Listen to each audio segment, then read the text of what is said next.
दर्शकमी अब आज हामी यहाँ चाबेलको मित्र पार्कमा छौँ। यहाँ चाहिँ आज सुनसान छ, एकदमै सुनसान रोडहरू छ, देख्न सक्नुहुन्छ। अब चाहिँ सबै मान्छेहरू गाउँ लागिसके, अझै पनि अब जाँदैछन् जान्छे।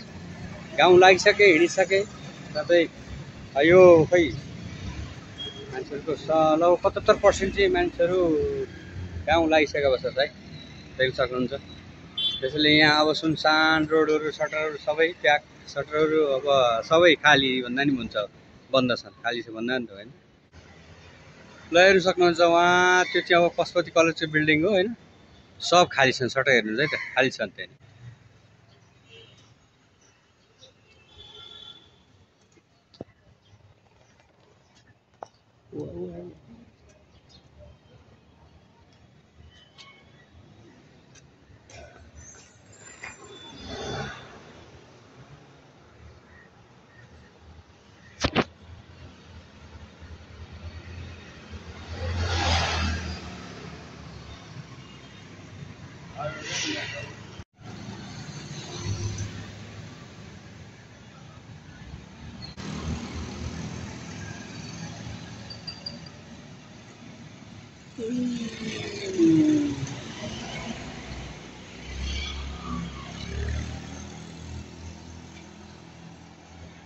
जम्मा एउटा पसल खुल्ला छ, दसैँ लागेछ हौ अब काठमाडौँमा। ल हेर्नुहोस् सुनसान, नभए यो चोक एकदमै भिडभाड हुने चोक छ।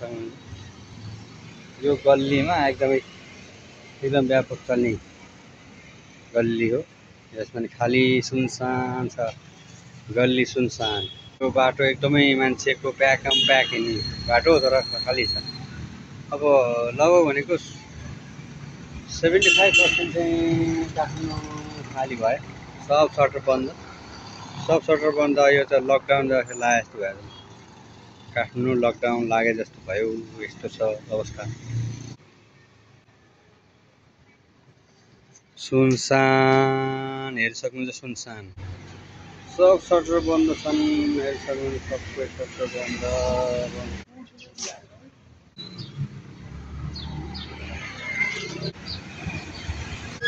खाली छ, रोड खाली छ जस्तो लाग्यो। अब चाहिँ सुनसान, एक दुईवटा टेम्पो यसै चलिरहेको छ, अरू सबै खाली छ, रोड खाली छ। यो गौरीघाट जाने पशुपतिबाट गौरीघाट, यो मित्र पार्क चोक, मेन रोड हाइवे।